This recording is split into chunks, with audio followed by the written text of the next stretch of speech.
Hello guys and welcome to Skynomics academy. My name is Sunil Kumar Yadav और आज हम लोग बहुत शानदार तरीके से क्लास 12th आईएससी का जो चैप्टर नंबर सेकेंड है, ठीक है, चैप्टर नंबर सेकेंड, क्योंकि इसके पहले हमने डिमांड वाला जो चैप्टर है वो पूरा शानदार तरीके से कंप्लीट कर रखा है। तो अगर किन्हीं ने डिमांड का चैप्टर नहीं देखा है तो वो जाकर देख सकते हैं। 3 पार्ट में हम लोगों ने वहाँ पर डिस्कस करा है। तो आईएससी बोर्ड के लिए स्पेशली ऐसा नहीं है कि हम लोग सीबीएसई और आईसीएसई मतलब आईएससी बोर्ड को मिक्स कर रहे हैं, ठीक है। तो ये क्लियर बात आप समझ के रखो, ठीक है। तो कोई भी ऐसा इंस्टीट्यूशन नहीं है जो कि सेपरेटली दोनों बैचेस को ले रहा है, सीबीएसई का भी और मतलब आईएससी बोर्ड के लिए भी, ठीक है। और ये हमारा टेलीग्राम चैनल है जहाँ पर पीडीएफ वगैरह जो है आप लोगों को मिल जाता है। तो आप लोग जरूर इसको, अगर आप लोगों को अच्छा लगे तो फॉरवर्ड करिए। और आप अगर एग्जाम से ओरिएंटेड कुछ भी और जानकारी चाहते हैं तो कमेंट करके कमेंट बॉक्स में जरूर बताइएगा, ठीक है। तो आज जो होगा वो इकोनॉमिक्स में हम लोग थ्योरी ऑफ कंज्यूमर बिहेवियर को, इसको भी हम लोग 3 पार्ट में डिस्कस करेंगे, ठीक है। याद रखना, कोई भी आराम से डिस्कस करेंगे, पार्ट 1, पार्ट 2 और पार्ट 3। तो 3 पार्ट में डिस्कस होगा। तीनों पार्ट एक तरीके से आपका बहुत इंपॉर्टेंट होने वाला है और एज पर द सिलेबस होने वाला है, ठीक है। सिलेबस के बाहर नहीं पढ़ाऊंगा, ठीक है। सिलेबस में जितना पूछा गया है वही सब सारी चीजों को यहाँ पर डिस्कस करने की मैं कोशिश करूंगा, ठीक है। तो इसको ध्यान से जरूर देखिएगा, इंपॉर्टेंट भी है, ठीक है। थ्योरी ऑफ कंज्यूमर बिहेवियर, उसमें 2 चीज बहुत इंपॉर्टेंट है, एक मार्जिनल यूटिलिटी के बारे में समझना और एक इंडिफरेंस कर्व के बारे में समझना। इंडिफरेंस कर्व और मार्जिनल यूटिलिटी दोनों के बारे में समझ के चलना बहुत इंपॉर्टेंट है। देखो, मार्जिनल यूटिलिटी, आपने यूटिलिटी का नाम तो सुना ही होगा, है कि नहीं। यूटिलिटी होता है कि एक तरीके से जो भी सेटिस्फैक्शन होता है कोई भी चीज कंज्यूम करने के बाद किसी भी कंज्यूमर को, क्योंकि ये माइक्रो इकोनॉमिक्स का पार्ट है। किसका पार्ट है भाई? क्योंकि आपका जो माइक्रो इकोनॉमिक्स थ्योरी है माइक्रो का पार्ट है, इसीलिए यहाँ पर हम लोग इंडिविजुअल के कंज्यूमर या फिर कंज्यूमर के बिहेवियर के बारे में हम लोग यहाँ पर पढ़ने की कोशिश करेंगे कि एक इंडिविजुअल जो इंसान होता है वो किस तरीके से बिहेव करता है, किस तरीके से वो एक्ट करता है उसके इनकम के जनरेट होने के बाद। तो इसको बहुत शानदार तरीके से समझना बहुत जरूरी है, ठीक है। चलिए स्टार्ट करते हैं। सबसे पहले देखिए, 2 थ्योरी है जो कि आप एग्जाम पॉइंट ऑफ व्यू से, मतलब अगर देखा जाए तो पूरे चैप्टर्स जो है वो 2 पार्ट्स में डिवाइडेड है। पहला जो कार्डिनल यूटिलिटी एनालिसिस, जो कि हम मार्जिनल यूटिलिटी के तहत करते हैं, और एक ऑर्डिनल यूटिलिटी एनालिसिस जो कि हम लोग इंडिफरेंस कर्व एनालिसिस। अगर बोल दिया जाएगा आपको कि भाई ऑर्डिनल यूटिलिटी, देखो ऑर्डिनल यूटिलिटी ऑर्डर के फॉर्म में होता है। क्या होता है? ऑर्डर के फॉर्म में।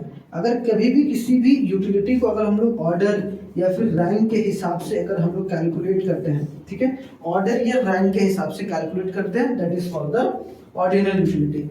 लेकिन अगर किसी भी यूटिलिटी या किसी के इंसान के सेटिस्फैक्शन को अगर हम लोग 1 2 3 4 काउंटिंग नंबर में अगर हम लोग उसको एक तरीके से काउंट कर रहे हैं, then we can call it as a कौन सा यूटिलिटी? Cardinal utility. और कार्डिनल यूटिलिटी को जो एनालाइज करती है वो कौन सी यूटिलिटी एनालाइज करती है? Marginal utility. और इंडिफरेंस कर्व के थ्रू हम लोग यहाँ पर मेजर कर सकते हैं ऑर्डिनल यूटिलिटी। क्यों भाई? अब समझो, मार्जिनल यूटिलिटी में हम लोग क्वांटिटी को मेजर कर रहे हैं, है कि नहीं। और इंडिफरेंस कर्व में कोई 2 गुड्स को ले रहे हैं, 2 गुड्स को ले रहे हैं और उसके बीच में कि मतलब मान लो कि एक गुड्स आपको अगर ज्यादा कंज्यूम करना है तो एक गुड्स आपको कम कंज्यूम करना पड़ेगा। क्यों? क्योंकि आपका जो इनकम का लेवल है, क्या बोला गया? इनकम का जो लेवल है वो एक तरीके से क्या है? इक्विलिब्रियम स्टेज पर है। इनकम आपका कोई चेंज नहीं हो रहा है, इनकम जो है वो पहले था वो अभी भी है। लेकिन आप अगर कंजम्पशन को बढ़ाना चाहते हो तो किस तरीके से उसका कर्व जो होगा वो एक तरीके से घटेगा बढ़ेगा, उसके बारे में जानना बहुत जरूरी है, ठीक है। तो बस यहाँ पर 2 चीज याद रखिएगा, कार्डिनल यूटिलिटी एनालिसिस से मार्जिनल यूटिलिटी एनालिसिस को हम लोग मेजर करते हैं, और एक तरीके से जो इंडिफरेंस कर्व एनालिसिस के थ्रू ऑर्डिनल यूटिलिटी को, मतलब आपस में ये दोनों क्या है? रिलेटेबल है। अब दोनों को समझना थोड़ा जरूरी है, ऑर्डिनल और कार्डिनल। जैसे कि मैंने बताया, क्या बताया भाई? कुछ तो बताया होगा, है कि नहीं। एक बार थोड़ा सा मार्कर में ले लेता हूँ। देखो, अब देखो 2 है difference between cardinal. Cardinal utility हमने क्या बताया कि वैसे यूटिलिटी जिसको हम लोग 1 2 3 4 के फॉर्म में काउंट कर रहे हैं। जैसे मान लो हमने बोला कि एक इंसान है वो 2 मैंगो कंज्यूम कर रहा है तो उसका 20 यूटिल्स का सेटिस्फैक्शन है। अगर हमने ऐसा कुछ बोल दिया, कितना बोला? 20 यूटिल्स का सेटिस्फैक्शन है। कितना यूटिल्स का? 20 यूटिल्स का। लेकिन अगर हमने बोला कि किसी भी इंसान को अगर हम रैंक के हिसाब से कैलकुलेट करेंगे, ठीक है, कि यार पहले वो एप्पल खाता है, फिर वो रोटी खाता है, फिर उसके बाद सब्जी खाता है, उसके बाद उसको सेटिस्फैक्शन मैक्सिमम मिलता है। तो हम लोग वहाँ पर रैंक के हिसाब से कर रहे हैं, मतलब ऑर्डर, ओ से ऑर्डर, याद करना, ओ से ऑर्डर है, ऑर्डर के हिसाब से या रैंक के हिसाब से। तो यहाँ पर देखो दोनों के बीच में बेसिक डिफरेंस क्या है, कभी कभी आ जाता है। तो benefit gain from the consumption of a certain resource is measured in a numerical value, हमेशा इसमें न्यूमेरिकल वैल्यू 1 2 3 4 के फॉर्म में काउंट होता है। क्लियर? यहाँ पर बोला गया जो भी बेनिफिट गेन होता है, ठीक है, ऑर्डिनल यूटिलिटी के तहत, उसको हम लोग नहीं मेजर करते हैं, नॉट मेजरेबल विद अ क्या numerical value, rather than it is in the rank form, उसको हम लोग रैंक के फॉर्म में डिनोट करते हैं। क्लियर? यहाँ पर ये चीज समझ में आ गया। दूसरी चीज क्या है कि it is a quantitative measures, लेकिन इट इज अ क्वालिटेटिव, इसमें क्वालिटी के बारे में पता चलता है कि भाई कौन सा बंदा किस तरीके की quality of the foods consume कर रहा है, ठीक है, कब कौन सा चीज वो कंज्यूम कर रहा है, मतलब वो क्वालिटी को ज्यादा तवज्जो दे रहा है, हम लोग ऐसा बोल सकते हैं कि वो क्वालिटी को ज्यादा तवज्जो दे रहा है और इसमें क्वांटिटी को ज्यादा तवज्जो दिया जा रहा है। इट इज लेस रियलिस्टिक और इट इज मोर रियलिस्टिक, ये ज्यादा रियलिस्टिक लगता है, क्यों? क्योंकि आजकल क्या है, जो बंदा क्वालिटी कंज्यूम कर रहा है, क्वालिटी के हिसाब से कोई भी प्रोडक्ट को कंज्यूम कर रहा है, तो एक तरीके से वो अच्छी बात है। लेकिन मान लो कि सस्ता मिला तो भाई दबा के पेट लिए दबा के पूरा खा लिया, उसका पेट वेट खराब कर लिया। लेकिन मान लो टमाटर 10 रुपये मिल रहा है और 4 रुपये किलो भी टमाटर मिल रहा है, जो थोड़ा सड़ा गला है, उसकी वजह से, खाने की वजह से आपका पेट खराब हो गया, बहुत सारी चीजें हो गई, बीमारी हो गई, तो वो सब सारे ये रियलिस्टिक नहीं है, लेकिन ये रियलिस्टिक देखने को मिलता है। ठीक है, यहाँ बोला कि based on the utility analysis, और ये भी यूटिलिटी एनालिसिस के तहत, और मतलब कौन सी यूटिलिटी एनालिसिस के तहत बेस्ट है? Marginal utility. क्या? ठीक है, और ये बेस्ड है इंडिफरेंस कर्व एनालिसिस के तहत। ठीक है, याद रखना, क्योंकि आपने शुरुआत में पढ़ा है, क्या पढ़ा कि कार्डिनल यूटिलिटी जो है वो किस पर बेस्ड है? Based on the marginal utility analysis, और जो ऑर्डिनल यूटिलिटी है वो इंडिफरेंस कर्व एनालिसिस पर बेस्ड है। ठीक है, डेवलप्ड बाय किसके द्वारा डेवलप किया गया भाई? मार्शल और रॉबर्टसन के द्वारा। इसको एलन और जीआर हिग्स के द्वारा जो है वो एक तरीके से डेवलप किया गया। तो इससे ज्यादा बेसिक डिफरेंस अगर कार्डिनल यूटिलिटी और ऑर्डिनल यूटिलिटी के बीच में बेसिक डिफरेंस पूछ लेगा तो आप लोग इसके बाहर आप लोगों को नहीं पढ़ना है। ठीक है, इसीलिए ये इंपॉर्टेंट हो जाता है। ठीक है, इंपॉर्टेंट, और ये आपके 3 मार्क्स के क्वेश्चंस में पूछा जा सकता है डायरेक्टली, तो आप इसको ध्यान से जरूर देखिए। ठीक है, क्लियर हो गया? आई होप सो ये अच्छे तरीके से आपका क्लियर होगा। आगे आते हैं नेक्स्ट, देखो अब आते हैं कि how can a household maximise its total utility. अब मान लो कि ये एक लड़की है घर की, अब ठीक है, ये अब अपनी यूटिलिटी को मैक्सिमाइज करना चाह रही है। क्या करना चाह रही है? कि मैक्सिमम एक तरीके से, मतलब यूटिलिटी को एक तरीके से क्या करना चाहिए? टोटल यूटिलिटी में कन्वर्ट करना चाहिए, ताकि उसको टोटल सेटिस्फैक्शन मिल पाए। टोटल सेटिस्फाई कैसे हो पाएगी? मान लो कोई भी चीज ये परचेस कर रही है, मान लो कि कोई भी कार्ड है, उसके थ्रू वो जो भी परचेस कर रही है, तो वो परचेस तो कर रही है, लेकिन उस परचेस करने पर अगर वो बिल्कुल भी संतुष्ट नहीं है, सेटिस्फाई नहीं, सेटिस्फाई मान लो कि नहीं, तो सेटिस्फाई नहीं है तो कभी भी वो टोटल सेटिस्फाई हो ही नहीं सकती। तो परचेस करने पर अगर वो सेटिस्फाई है, इसका मतलब क्या है कि टोटल यूटिलिटी एग्जिस्ट करता है। ठीक है, तो ये बात है।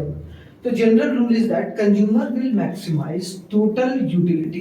कंज्यूमर जो है अपनी टोटल यूटिलिटी तक या तब पहुंच सकता है या मैक्सिमाइज कर सकता है when he or she allocates his income among the various commodities in such a way, मतलब वो जो भी इनकम, मतलब जो भी पैसा कमा रही है, वो इस तरीके से ए गुड्स पर, उस तरीके से बी गुड्स पर, मतलब 3 गुड्स परचेस कर रही है वो अपने इनकम से, तो इस तरीके से वो एलोकेट करे पैसा।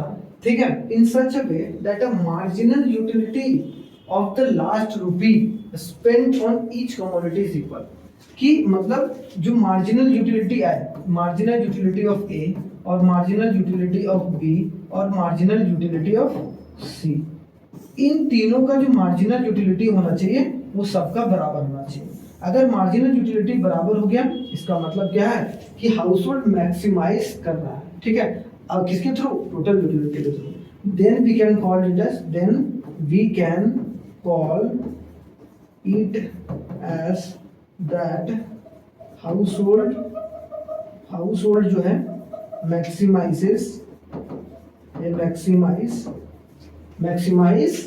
क्या हो गया? Household maximise its total utility, maximise its total utility.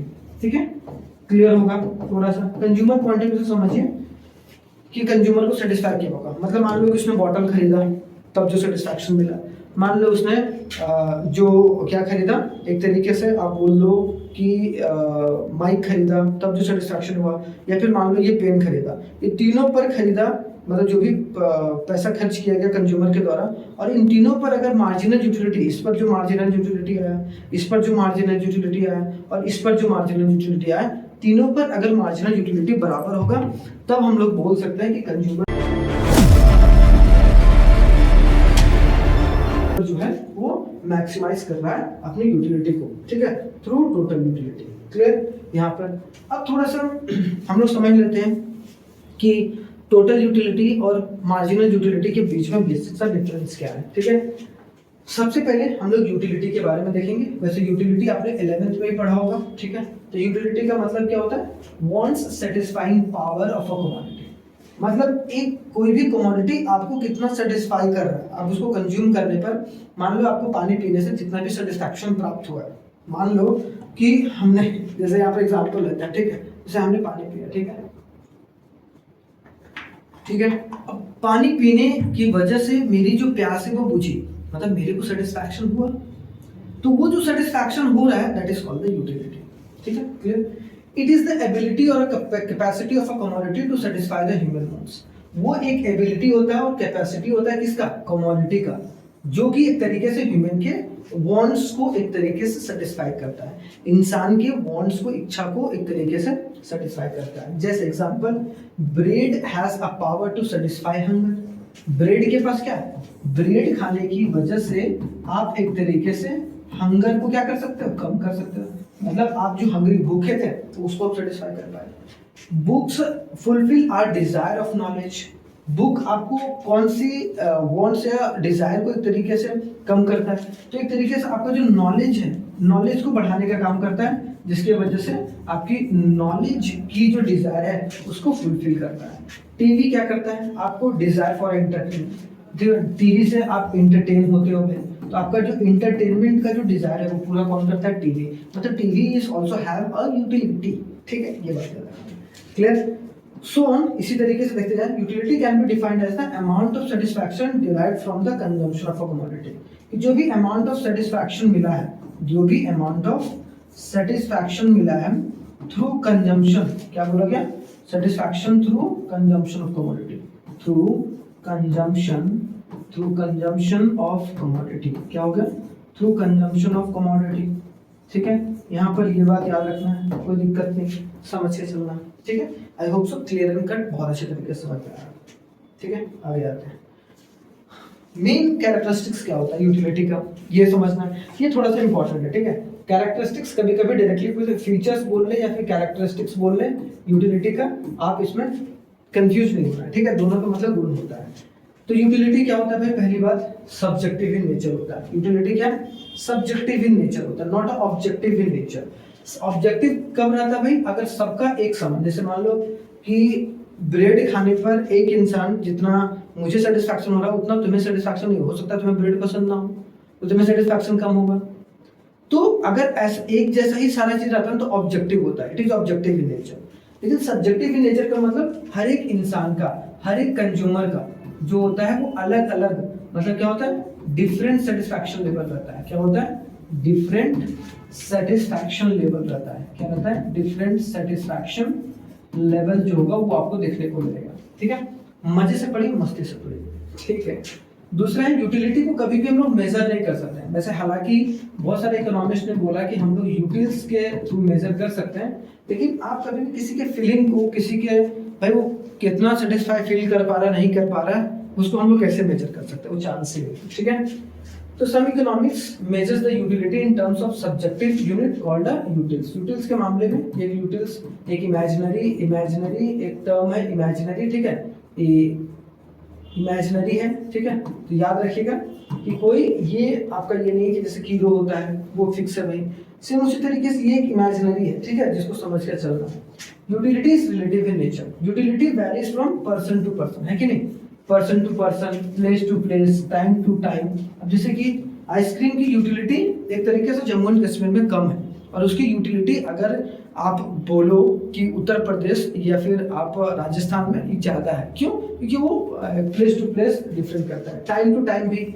जैसे आइसक्रीम जो है ठंडे सीजन में उसकी यूटिलिटी कम होती है, गर्मी में उसकी यूटिलिटी ज़्यादा होती है, उसकी सेटिस्फैक्शन लेवल ज़्यादा होती है। कोल्ड ड्रिंक्स की सेटिस्फैक्शन लेवल, अब मान लो कि कोई प्याक है तो उसके लिए तो इनका करेंगे नहीं सकते, ठीक है। तो ये चीज़ याद रखना थोड़ा सा इंपॉर्टेंट है। Clear? Fourth, utility is different from usefulness. Utility का यूजफुलनेस से कोई लेना देना नहीं। जैसे कि मान लो कि यहाँ पर एग्जाम्पल दिया स्मोकिंग, जैसे कोई बंदा है वो स्मोक कर रहा है, अब स्मोक करना उसके जान के लिए हानिकारक है, ठीक है। मतलब स्मोकिंग में have a harmful effect but even it is utility, लेकिन उसके बावजूद भी उसकी यूटिलिटी है। तो इसका यूजफुलनेस से कोई लेना देना नहीं, यूटिलिटी का याद करना, ठीक है। कोई सिगरेट पी रहा है, स्मोक कर रहा है, लेकिन वो इंजूरियस टू हेल्थ है, लेकिन उसके बावजूद सिगरेट पीकर वो अपने आप को सेटिस्फाई महसूस कर पा रहा है, then we can call it as a utility. Simple सी बात है, कोई भी कमोडिटी को कंज्यूम करके अगर सेटिस्फाई महसूस कर पा रहा है, then we can call it as a utility, उसको बोल सकते हैं, ठीक है। याद रखना। डिवॉइड द एथिकल कोनेशन, इसमें कोई एथिकल कोनेशन नहीं होता। जैसे a knife is ethically neutral, क्या नाइफ है, नाइफ मतलब जो चाकू है, चाकू क्या एथिकली न्यूट्रल है। It can be used for cooking, necessity और फॉर वायलेंस और हार्मफुल है। हो सकता है कि उसका इस्तेमाल जो है वो सब्जी काटने में इस्तेमाल हो रहा है, मतलब बढ़िया है, ठीक है। तो यहाँ भी यूटिलिटी है भाई नाइफ की। और अगर यूटिलिटी की कोई बंदा जो है किसी का मर्डर कर रहा है मान लो, ठीक है, जो कि एकदम बिल्कुल पाप है, तो इसका मतलब क्या है कि उस नाइफ का इस्तेमाल वो अपने सेटिस्फैक्शन को पूरा करने के लिए किया है भाई, मर्डर करके। तो एक तरीके से कोई जो एथिकल, जो बोलते हैं ना कि मोरल व्यूज, एथिकल ऐसा नहीं करना चाहिए, ऐसा नहीं, उससे कोई लेना देना नहीं। अगर कोई भी चीज, कोई भी कमोडिटी अगर किसी भी इंसान को किसी भी तरीके से सेटिस्फाई कर पा रहा है, then the commodity has the utility. बस क्लियर? तो I hope so clear and cut समझ में आ गया होगा। Main characteristics of utility, utility का मेन कैरेक्टरिस्टिक्स क्या है, क्लियर? अब थोड़ा सा आते हैं टोटल यूटिलिटी क्या होता है, ठीक है। टोटल यूटिलिटी का मतलब क्या होता है कि जो टोटल सेटिस्फैक्शन, ठीक है, टोटल सेटिस्फैक्शन, टोटल जितना भी सेटिस्फैक्शन हुआ है, कितना हुआ है, टोटल जितना भी सेटिस्फैक्शन हुआ है वो भी कमोडिटी को कंज्यूम करने पर, उसको हम लोग एक तरीके से क्या बोलेंगे, इसको हम लोग दूसरे तरीके से बोलते हैं total utility is equal to sum of marginal utility. ये भी याद रखिएगा, इसका मतलब क्या है, सम ऑफ, ठीक है, सम ऑफ मार्जिनल यूटिलिटी, ठीक है। मतलब refers to the total utility refers to the overall satisfaction a consumer derives from a consuming a certain quantity of goods and service, कि जो भी गुड्स एंड सर्विस को कंज्यूम कर रहा है उससे जितना टोटल सेटिस्फैक्शन हुआ है उसको, जैसे कि मान लो कि हमने बोला कि एक कमोडिटी कंज्यूम करने पर मान लो कि 20 यूटिल्स का सेटिस्फैक्शन हुआ है, ठीक है, टोटल यूटिलिटी। मान लो दो की वजह से कितना हुआ, 40 यूटिल्स का हुआ, ठीक है। तो ये चीज, तो यहाँ पर एक इसमें अलग टोटल यूटिलिटी होगा, इसका अलग टोटल यूटिलिटी होगा। जब 3 खाएगा तो मान लो कि 60 यूटिल्स का सेटिस्फैक्शन हुआ, तो इसका मतलब क्या है, यहाँ पर अलग यूटिलिटी हो रहा है। तो टोटल यूटिलिटी हर एक कमोडिटी का अलग अलग होगा। तो ये बात representing sum of all the individual unit of utility, इसमें क्या, जो भी इंडिविजुअल यूनिट कंज्यूम कर रहे हैं उसका सम। जैसे कि इसमें जब टोटल यूटिलिटी इसका जोड़ रहे हैं तो इसमें एक जो यूटिलिटी हमने पहले कंज्यूम कर रखा था उसका भी यहाँ पर सम देखने को मिलता है, ठीक है। तो मतलब एक छूट गया नहीं, ऐसा नहीं होता, वो छूटता नहीं। Total utility can be calculated by summing the marginal utility of each unit consume, कि अगर सारे each unit of the marginal product, जो मार्जिनल यूटिलिटी निकलेगा, अगर उसका सम निकालेंगे तो हमारा क्या निकलेगा, टोटल यूटिलिटी। अभी आपको बता के दिखाऊंगा, ठीक है, जो एग्जांपल जहां पर हमने टेबल के फॉर्म में डिनोट किया हुआ है। क्लियर? आई होप सो आपको इतने डिटेल में, इतने अच्छे तरीके से समझाया जा रहा है, आई होप सो समझ में भी आ रहा होगा। टोटल यूटिलिटी समझ में आ गया।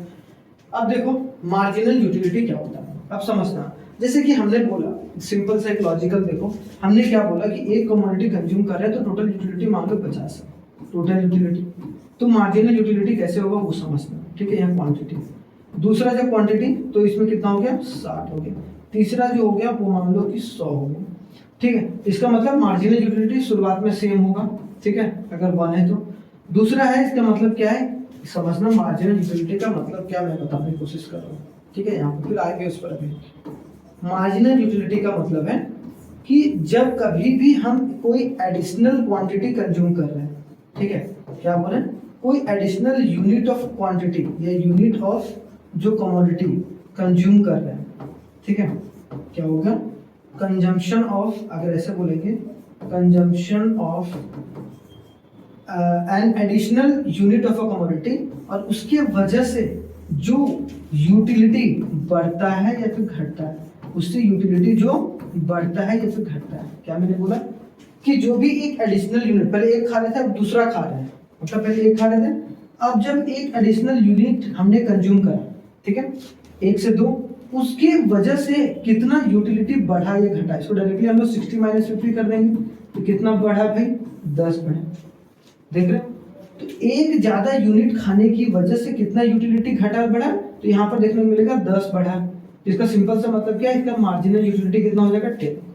मतलब सिंपल सी कि एक additional unit of a commodity consume करने पर जितना यूटिलिटी जो है वो बढ़ता और घटता है, ठीक है, उसको हम लोग एक तरीके से मार्जिनल यूटिलिटी बोलेंगे, ठीक है, मार्जिनल यूटिलिटी बोलेंगे। जैसे यहाँ 2 से 3 हुआ, तो 2 से 3 हुआ, तो यहाँ पर 60 से 100 हो गया, मतलब 100 - 60 हो गया, कितना हो गया, 40 आ गया, क्लियर ये बात। तो यहाँ पर क्या बोला, marginal utility is the extra satisfaction, जो भी एक्स्ट्रा सेटिस्फैक्शन हो रहा है और benefit that a consumer get from consuming one more unit, जो कि प्राप्त हो रहा है इसके थ्रू वन मोर यूनिट को कंज्यूम करने में, ठीक है। इट कैन बी पॉजिटिव और नेगेटिव और जीरो, नेगेटिव, पॉजिटिव और जीरो भी हो सकता है, ठीक है। It can be positive, negative और जीरो, पॉजिटिव भी हो सकता है, नेगेटिव, जीरो हो सकता है। मान लो 4 खाया, तो 4 खाया तो हम लोग एक तरीके से क्या बोले कि यहाँ पर क्या हो गया, अब 40 आ गया मान लो कि, या 90 हो गया, इसका मतलब क्या हो गया, 90 - 100 किया तो कितना हो गया, -10। तो नेगेटिव भी हो सकता है, जीरो भी हो सकता है, ठीक है। Marginal utility can be zero also, ठीक है। फॉर एग्जांपल से there is a person who loves to eat cakes so that they eats an extra slice, जैसे ही एक्स्ट्रा स्लाइस खाएगा they would enjoy it and get more positive emotion, जैसे जैसे वो अपनी कंजम्पशन को बढ़ाते जाएगा उसको सेटिस्फैक्शन भी थोड़ा सा बढ़ेगा, तो जो पहले से अभी बढ़ा that is called the marginal utility, clear. दूसरा जो फॉर्मूला याद रखना है आपको मार्जिनल यूटिलिटी का, वो आपको क्या याद रखना है, देखिए, तो यहाँ पर क्या होगा, marginal utility is equal to change in total utility और चेंज इन क्यू, ठीक है, चेंज इन टोटल यूटिलिटी और चेंज इन क्यू, ठीक है। तो यार इसका इस्तेमाल हम करेंगे अभी आने वाले समय में, ठीक है। यहाँ देखो, इससे यहाँ करेंगे, यहाँ पर हम दोनों फॉर्मूला का इस्तेमाल करके देखेंगे। एक होता है टोटल यूटिलिटी का मतलब सम ऑफ मार्जिनल यूटिलिटी, ठीक है। दूसरा फॉर्मूला है marginal utility is equal to change in total utility by change in, देखो यहाँ पर अभी बताया हमने, चेंज इन आउटपुट, देखो चेंज इन आउटपुट क्यू, तो चेंज इन क्या हो गया, चेंज इन आउटपुट। तो यहाँ पर क्या है भाई, अब देखो समझो, थोड़ा सा बात को समझना क्या मैं बोलना चाह रहा हूँ। यहाँ पर जीरो था, तो यहाँ पर कितना, जीरो, तो marginal utility can be zero, sorry total utility zero, तो मार्जिनल यूटिलिटी भी जीरो हो सकता है, ठीक है। 1 आया तो 70 हो गया, 2 आया तो 110 हो गया। अब समझना एक बात, क्या मैं बताने की कोशिश कर रहा हूँ, मैं ये बताने की कोशिश कर रहा हूँ कि इन दोनों माइनस किए, 70 - 0 70, यहाँ पर इन दोनों माइनस किए, 110 - 70, ये वाला हो गया। फिर यहाँ पर क्या हो गया, 130 - 110, यहाँ क्या हो गया, 140 - 130, फिर यहाँ क्या होगा, 145 - 145, फिर यहाँ पर क्या होगा, 140 - 145 इज इक्वल टू नेगेटिव, ठीक है। डिक्रीज भी हो सकता है, इंक्रीज भी हो सकता है, ठीक है। तो ये बात भी समझना इंपॉर्टेंट है। अब मान लो कि मेरे को मार्जिनल यूटिलिटी इसका निकालना, मतलब मार्जिनल यूटिलिटी ऑफ, हम लोग बोलते हैं सेकंड, देख रहे हो, सेकंड निकालना है। तो यहाँ पे चेंज इन टोटल यूटिलिटी कितना हुआ, चेंज इन टोटल यूटिलिटी 70 था, अब कितना हो गया, 40 हो गया, मतलब 70 हो गया, 70 हो गया, 40 हो गया, इसका निकालना मान लो, अच्छा सॉरी टोटल यूटिलिटी देखो 110 था, तो चेंज इन टोटल यूटिलिटी कितना हो गया भाई, यहाँ पर देखो चेंज इन टोटल यूटिलिटी किसका निकाल रहे हैं, मैं एक बार और डिनोट कर दे रहा हूँ, देखो यहाँ पर हम क्या निकाल रहे हैं, इसका निकाल रहे हैं, मार्जिनल यूटिलिटी इसका निकाल रहे हैं। तो हम लोग इसका देखेंगे और इसके पहले देखेंगे कितना चेंज हुआ है भाई, तो 110, अगर इसका डायरेक्टली निकालेंगे तो कैसे निकालेंगे, देखो 110, देखो यहाँ पर 110 माइनस 70 कितना हो गया, 40, यहाँ पर कितना हो गया भाई, चेंज इन टोटल यूटिलिटी 40, और चेंज इन क्यू, आउटपुट में कितना चेंज हुआ, 1 से 2 आया है कि नहीं, देखो यहाँ पर मैं दूसरा चीज करके देखो कितना हुआ, +1 हुआ, मतलब यहाँ पर चेंज इन अगर देखा जाए, चेंज इन टोटल आउटपुट कितना हुआ, 1 हुआ, चेंज इन टोटल आउटपुट कितना हुआ भाई, 1 हुआ। तो चेंज इन टोटल आउटपुट 1 होगा डिवाइडेड बाय कितना आ गया 40 आ गया कि नहीं? तो यहाँ पर भी देखो कितना है 40 देखने को मिल रहा है। क्लियर? तो इस तरीके से हम लोग किसी भी चीज का मार्जिनल यूटिलिटी निकाल सकते हैं। क्लियर? इसको ध्यान से देखिएगा, इंपॉर्टेंट है। अब जो इम्पोर्टेंट है वो ये भी है, क्यों? Relationship between total utility and marginal utility. अब देखना दोनों के बीच में रिलेशन कैसे एस्टैब्लिश होता है ये समझना। देखो अगर थोड़ा सा जनरल टर्म्स में समझाने की कोशिश करूं तो देखो क्या होता है, समझना कि समझने का मतलब क्या है। यहाँ पर देखो अगर बोला जाए टोटल यूटिलिटी और मार्जिनल यूटिलिटी के बीच में अगर रिलेशनशिप एस्टैब्लिश करना है, क्या करना है? अगर रिलेशनशिप एस्टैब्लिश करना है तो कैसा होगा वो समझना। देखो टोटल यूटिलिटी क्या होता है? बढ़ता जाता है, ठीक है। मार्जिनल यूटिलिटी भी शुरुआत में बढ़ता है, ठीक है, कोई दिक्कत नहीं। लेकिन टोटल यूटिलिटी बढ़ेगा, लेकिन यहाँ पर शुरुआत में बढ़ता है लेकिन इंक्रीजिंग रेट पर। क्या बोला गया? बढ़ेगा लेकिन इंक्रीजिंग रेट पर बढ़ रहा है, ठीक है, इंक्रीजिंग रेट पर। यहाँ पर भी बढ़ेगा लेकिन डिक्रीजिंग रेट पर। अब इंक्रीजिंग रेट पर बढ़ना और डिक्रीजिंग रेट पर बढ़ने का मतलब क्या है? जैसे मान लो 10 से 20 हो रहा है तो यहाँ पर कितना से बढ़ा? 10 से बढ़ा। अगले बार मान लो कि 25 हुआ, मतलब कितना बढ़ गया? 5 से बढ़ा। मतलब ये बढ़ तो रहा है लेकिन पहले 10-10 से बढ़ रहा था, अब कितना बढ़ रहा है? 5-5 से। मतलब डिक्रीजिंग रेट पर एक तरीके से इंक्रीज हो रहा है, समझ गए? मतलब पहले 10-10 से बढ़ रहा था, 5-5 से बढ़ रहा है। मतलब दूसरा क्या हो गया? टोटल यूटिलिटी डिक्रीजिंग रेट पर बढ़ रहा है। तो टोटल यूटिलिटी डिक्रीजिंग रेट पर तो मार्जिनल यूटिलिटी क्या करेगा? डिक्रीज करना शुरू करेगा। मार्जिनल यूटिलिटी डिक्रीज करना। टोटल यूटिलिटी जब मैक्सिमम पर जाएगा, टोटल यूटिलिटी जब मैक्सिमम, सेटिस्फैक्शन मैक्सिमम हो गया, ठीक है, तो एक तरीके से हमारा मार्जिनल यूटिलिटी हो जाता है 0, ठीक है, याद रखना, इंपॉर्टेंट है। दूसरा क्या हो गया? जब टोटल यूटिलिटी हमारा एक तरीके से डिक्रीज करता है, डिक्रीज करने लगता है, घटने लगता है, एक्चुअल में घटता है, तब एक तरीके से हमारा मार्जिनल जो यूटिलिटी होगा वो क्या हो जाएगा? नेगेटिव हो जाएगा। क्या होगा? नेगेटिव हो जाएगा। बस इन 4 चीजों को याद करना। क्यों?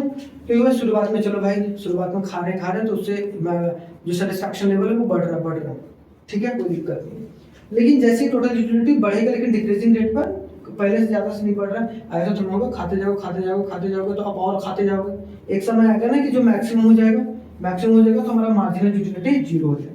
इसीलिए बोला जाता है marginal utility can B 0, negative और एक तरीके से पॉजिटिव, ठीक है, याद रखना इंपॉर्टेंट है। अब यहाँ समझना कि मैं क्या समझाने की कोशिश कर रहा हूँ। तो क्या बोला गया? Total utility is the sum of all the marginal utility and derive from consuming a goods और a service as long as marginal utility is positive. देख रहे हो? एक तरीके से क्या बोला गया? मार्जिनल यूटिलिटी जब तक एक तरीके से पॉजिटिव है, ठीक है, मार्जिनल यूटिलिटी देखो जब तक ये पॉजिटिव है तब तक एक तरीके से टोटल यूटिलिटी एक तरीके से बढ़ते गया मैक्सिमम पर पहुंच गया। देख रहे हो?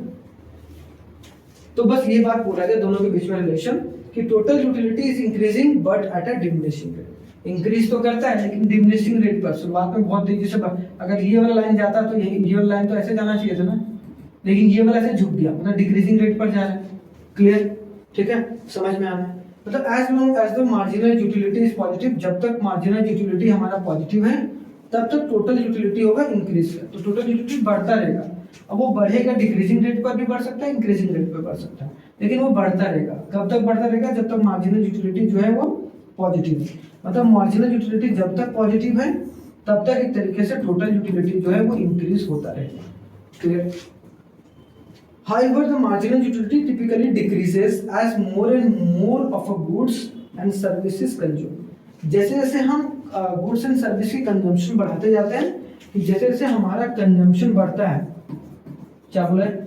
जैसे जैसे हमारा कंजम्पशन बढ़ेगा वैसे वैसे मार्जिनल यूटिलिटी होगा वो डिक्रीज होता चला जाएगा। ठीक है, तो हमारा मार्जिनल यूटिलिटी होता है वो एक तरीके से डिक्रीज होता चला जाता है। इसी को हम लोग आगे चलकर अभी पढ़ेंगे, law of diminishing marginal utility, है ना, कि जो प्रोडक्ट को कंज्यूम करते करते रहने पर जो मार्जिनल यूटिलिटी कम होता चला जाता है उसी को हम लोग डिमिनिशिंग मार्जिनल यूटिलिटी भी बोलते हैं, डीएमयू, जो कि पढ़ना है आपको। ठीक है, याद रखना। This means that while the total utility increases, it does so that as decreasing rate. When the marginal utility reaches at 0, तब क्या होगा? Total utility reaches its maximum. जब marginal utility 0 हो रहा है, देखो यहाँ पर क्या हो रहा है? मार्जिनल यूटिलिटी 0 हो रहा है, तो हमारा टोटल यूटिलिटी यहाँ पर क्या हो रहा है, टोटल यूटिलिटी देखो सबसे मैक्सिमम पर है, यहाँ पर क्या होगा, मैक्सिमम पर। अब जैसे ही टोटल यूटिलिटी या मार्जिनल यूटिलिटी नेगेटिव हो गया, मार्जिनल यूटिलिटी यहाँ पर क्या हो गया, नेगेटिव, तो टोटल यूटिलिटी हमारा क्या करने लगेगा, डिक्रीज करने लगेगा। समझ रहे हो? तो बोलेंगे if the marginal utility becomes negative, अगर मार्जिनल यूटिलिटी नेगेटिव हो गया तो total utility starts to decline, तो टोटल यूटिलिटी डिक्लाइन होता जाएगा। तो आपको ये चीज याद रखना, एक तो ये वाला पॉइंट याद रखना, ठीक है, एक तो ये वाला पॉइंट याद रखना, और एक ये डायग्राम जरूर याद रखना जो कि इम्पोर्टेंट है, ठीक है। स्क्रीनशॉट भी ले सकते हो, कोई दिक्कत नहीं, ठीक है। देखिए यहाँ पर, ठीक है, उसके बाद आगे बढ़ते हैं थोड़ा सा, एक पीपीटी और है।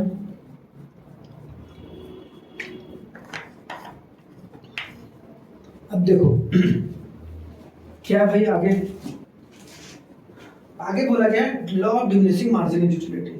यहाँ पर दोनों चीज इंपॉर्टेंट है, एक तो आपका ये भी इंपॉर्टेंट है, क्या, एक तो इंपॉर्टेंट है आपका स्केड्यूल, आपके एग्जाम में दिया हुआ स्केड्यूल भी इंपॉर्टेंट है मार्जिनल यूटिलिटी का। स्केड्यूल का मतलब होता है टेबुलर फॉर्म, कि किसी भी चीज का अगर टेबुलर फॉर्म, टेबल में डिनोट कर रहे हैं, तो आप टेबल में कैसे डिनोट करोगे भाई, इधर क्वांटिटी डिनोट कर दोगे, इधर टोटल यूटिलिटी डिनोट कर दोगे, और इधर मार्जिनल यूटिलिटी डिनोट कर दोगे। जैसे कि हमने क्या देखा, एक कमोडिटी था, मान लो कि 20, 3 हुआ मतलब 2 हुआ, सॉरी 2 हुआ 40, ठीक है, 3 हुआ 40, ठीक है, और 4 हुआ तो एक तरीके से हमारा 30 हो गया।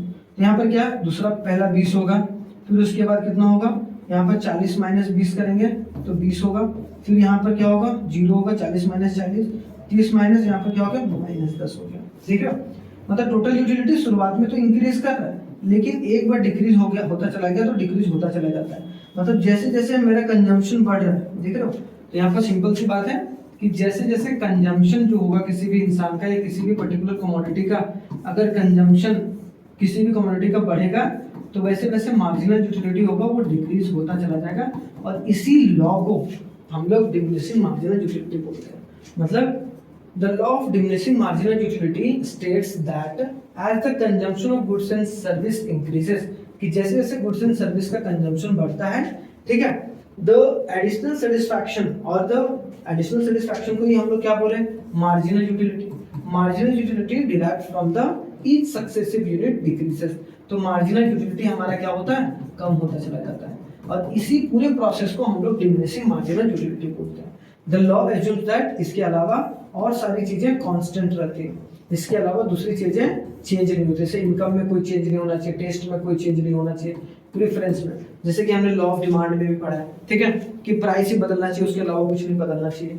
Law of diminishing marginal utility is the foundation stone of utility analysis, और यूटिलिटी एनालिसिस का जो है, यूटिलिटी को किस तरीके से एनालाइज किया जाए उसके बारे में एक डेफिनेट जो एक तरीके से आपको एनालिसिस करता हुआ एक फाउंडेशन स्टोन देखने को मिलता है यूटिलिटी के बारे में, ठीक है। तो याद रखिएगा, इंपॉर्टेंट, ठीक है। इसको देखिए, जो law of equity marginal utility है ना, उसको हम लोग नेक्स्ट वाले में पढ़ेंगे। क्यों? क्योंकि इससे रिलेटेड भी चीजें हैं वन कमोडिटी केस का, कि वन कमोडिटी केस में कंजम्पशन किस तरीके से होता है और टू कमोडिटी केस में कंजम्पशन कैसे होता है, ठीक है। देखो, वन कमोडिटी जो केस है वो आपके एग्जाम पॉइंट ऑफ व्यू से इंपॉर्टेंट है, हालांकि टू कमोडिटी केस आपके एग्जाम पॉइंट ऑफ व्यू से बिल्कुल भी इंपॉर्टेंट नहीं है। अगर दो कमोडिटी में कंज्यूमर कैसे इक्विलिब्रियम होता है, ये आपके सिलेबस में नहीं है, ठीक है, किसमें, आईएससी के सिलेबस में नहीं है, ठीक है, बस ये बात याद रखिएगा। लॉ ऑफ इक्विटी मार्जिनल है, ठीक है, और वन कमोडिटी केस है, और डिमिनिशिंग मार्जिनल यूटिलिटी है। वो अगले वाले वीडियो में मैं सिलेबस भी दिखाऊंगा आपको और अच्छे तरीके से चीजों को बताऊंगा, ठीक है। चलिए, थैंक यू वेरी मच, जय हिंद, मिलते हैं हम लोग नेक्स्ट क्लास में बहुत ही शानदार तरीके से।